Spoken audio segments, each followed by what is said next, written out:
system has brought us. We are more than a decade into the post-9/11 period, which has brought us war in Iraq, Afghanistan, Pakistan, not to mention Somalia, Libya, Columbus, Honduras, and a host of other countries. War also has a hidden casualty.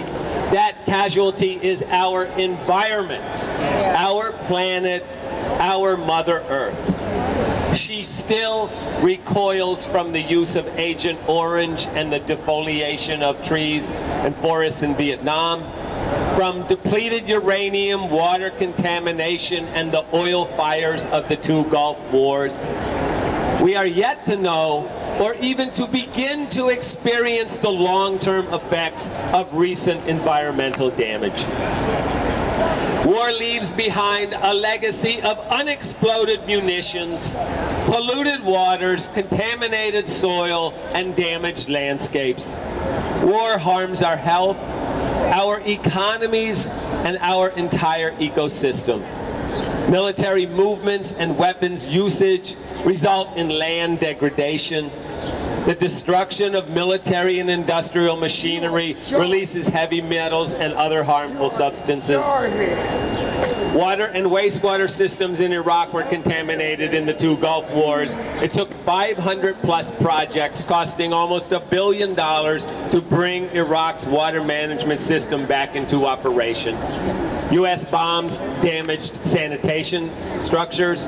Power blackouts compromised sewage treatment system, polluting the Tigris River. Oil trenches burned in both wars, causing air pollution. One sulfur plant in northern Iraq burned for a month.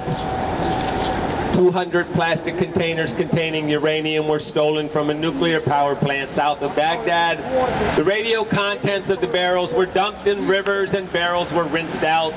People used the containers as storage facilities for water, oil, tomatoes. Milk was transported to other regions in these barrels, making it almost possible to relocate them. 10,000 villages and surrounding environments have been destroyed in Afghanistan. Safe drinking water has declined due to destruction of water management infrastructure, bacterial contamination, and water theft. Rivers and groundwater are contaminated. Afghanistan was once major forests, watered by monsoons. Between the Taliban illegally trading timber in Pakistan, U.S. bombings, and refugees in need of firewood, less than 2% of the country has forest cover today. Bombs threaten wildlife. The number of birds flying through a world-important migratory thoroughfare in Afghanistan has dropped 85%. In the mountains, large animals used to find refuge, but now that's used by military forces. Refugees capture leopards and other animals to trade for safe passage. Pollution from explosives has entered air, soil, and water. Various toxic substances cause cancer. There's the use of white phosphorus ammunition. Rocket propellants deposit perchlorates, which damage the thyroid gland. As in the war on Southeast Asia 40 years ago, numerous landmines left behind in Afghan soil still cause the deaths of men, women, and children today. I want to end with two quotes. The first comes from that poster with the flower that says, "War is not healthy for children and other living things." The second one comes from the famous blues guitarist B.B. King. What I want to know is, what are we going to do about it? Thank you, Pat. That finishes up our speakers. I want to say a quick word.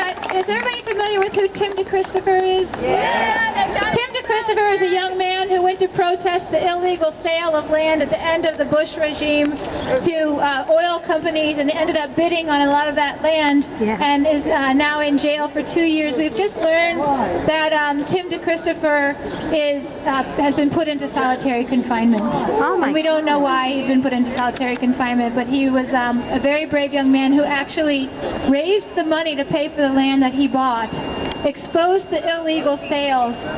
Only 27 out of 140-something sales were legal. And still he was put in jail because the Department of Justice was pushing for him to be put in jail. And the court, it was another kangaroo court. So please think about Tim DeChristopher.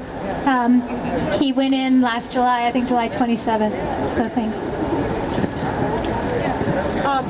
joining us. I wanted just to thank everyone for coming. This has been a marvelous day. This has been a fabulous day. This is the launching of the Occupy movement. And we have literally let the American government know that we are not going anywhere. We